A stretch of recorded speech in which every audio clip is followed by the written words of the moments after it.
প্রথম সফরে প্রায় 200 কিলোমিটার পথ পাড়ি দিয়ে এসেছিলাম গিফুতে, যেখানে দেখেছি বাব আল মসজিদ। সেখানে দেখা হয়েছিল রানা আলী নামের পাকিস্তানি এক ব্যক্তির সাথে এবং দেখা হয়েছিল সাকিব নামের চমৎকার একজন ব্যক্তির সাথে। আজকে সফরের দ্বিতীয় দিনে দেখা যাক আমাদের জন্য কি কি অপেক্ষা করছে। সবাইকে শুভ সকাল। কালকে এই গিফুর এদিকটাতে এসে রাত্রে একটা হোটেলে ছিলাম। হোটেলের নাম হচ্ছে লিবম্যাক্স। আজকে আমাদের জার্নি আবারও শুরু হবে। তো এখন বাজে ভোর 4টা। তো এই হোটেলের কাছেই একটা মসজিদ আছে, নাম ওগাকি মসজিদ। আজকে সকাল থেকে আমার জার্নি শুরু হবে এই ওগাকি মসজিদে ফজরের নামাজের মাধ্যমে। তো চলেন যাওয়া যাক ফজরের নামাজ পড়ার জন্য। আর মসজিদটা আসলে কেমন দেখে আসি। এখন তো ভোরবেলা অন্ধকার, মসজিদ খুব একটা দেখতে পারবো না, তবে আশেপাশটা হয়তো বা ভিডিও করে যতটুকু বোঝানো যায় বোঝানোর চেষ্টা করি। জাপানে মোট জনসংখ্যা প্রায় 13 কোটি, যেখানে মুসলিম মাত্র 2 লাখ। এখানে মোট জনসংখ্যার 99%ই হলো জাপানি, বাকি 1%-এরও কম মুসলিম। অথচ সারা জাপান জুড়ে মসজিদের সংখ্যা প্রায় 120টি। তাহলে প্রশ্ন হলো, একটি মসজিদ থেকে আরেকটি মসজিদের মাঝে দূরত্ব কত? যে আমি ওগাকি মসজিদে এসে পৌঁছেছি। আসলে জাপানে না মসজিদ পাওয়াই দুষ্কর। সেখানে এই যে মাঝখানে যে একটা দুইটা করে মসজিদ আছে, এর জন্যই আসলে আলহামদুলিল্লাহ নামাজ পড়ে বের হলাম। যখন নামাজ পড়তে আসছিলাম তখন চারপাশটা অন্ধকার ছিল। বের হয়ে দেখি যে কিছুটা আলো ফুটেছে, তো আশপাশটা এখন একটু ক্লিয়ারলি দেখা যাচ্ছে। এই মসজিদটা দেখেন, আশপাশে মাঠ, কিন্তু এই যে এইখানটায় মাঠ, এই দিকটাতে মাঠ, এই যে মসজিদ, আবার এই দিকটাতে মাঠ, ওই যে দূরে বসতি দেখা যাচ্ছে, ঘরবাড়ি, কিন্তু আশেপাশে চারিদিকেই মাঠ, একদম ফাঁকা মাঠের একটা মাঝখানে এই ওগাকি জামে মসজিদ। ফজরের নামাজে এমনিতেই লোকজন কম হয়, তবে রোজা দেখে বোধহয় ভালোই মানুষজন আসছে, কিংবা হয়তোবা এইরকম মানুষজনই এখানে নামাজ পড়তে আসে।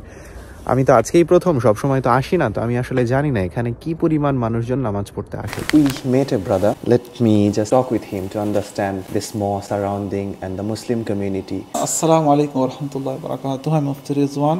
I'm from Sri Lanka. How long have you been here in Japan? I am now 1.5 years. Are you taking any responsibility of imam or something? No, I'm just acting imam. Okay. Imam also Sheikh Nafil. Lives here. From which countries? MashaAllah, Sri Lankan people, Bangladesh, Okay. Pakistan, Okay. Indonesian people. Sri Lankan man, Al-Hajj Fazal, he's a president of this masjid. Okay. His wife mother is work of this place. You have been living for 1 year, 1.5 years. Yes. Have you faced any difficulties or something being a Muslim, finding halal foods, mosque, prayer place? Alhamdulillah, mashallah, every place have a masjid. This is Gifuken, no? They have this is Ogaki Masjid. And they have a Gifu Shu, halal food, mashallah, halal Okay. restaurant. Okay. Alhamdulillah. So in Gifu there are no such a ওগাকি মসজিদে একজনের সঙ্গে কথা বলে জানতে পারলাম যে প্রাথমিক অবস্থায় ওগাকি মসজিদটি শ্রীলঙ্কান এক ব্যক্তির স্ত্রীর মা তৈরি করতে সহযোগিতা করেছিল। সেই মহিলাটি ছিলেন একজন জাপানি। গিফু ফাতিকামি মসজিদটি যারা পরিচালনা করেন তারা তুর্কির কমিউনিটির লোকজন। এবং এই যে মসজিদের ভিতরটাতে আমি আপনাদেরকে দেখাই যে ওরা এখানে যেই চেয়ার টেবিলগুলো সাজিয়েছে, এগুলো সাজিয়েছে মূলত ইফতারের ব্যবস্থার জন্য। এখানে তারাবি হয়, আর এখানে তারাবি, নামাজ, এগুলোর বাইরেও ইসলামের শিক্ষা দেওয়া, কোরআন শিক্ষা দেওয়া, এই কার্যক্রমগুলো এরা এখানে করে থাকে। এই যে এই দিককার এই যে জায়গাটা দেখা যাচ্ছে না, এই জায়গাটাতেই আসলে ওরা, এই ভিতরে রুম আছে, ছোট ছোট বাচ্চারা আসে ছুটির দিনে, স্পেশালি উইকেন্ডগুলোতে।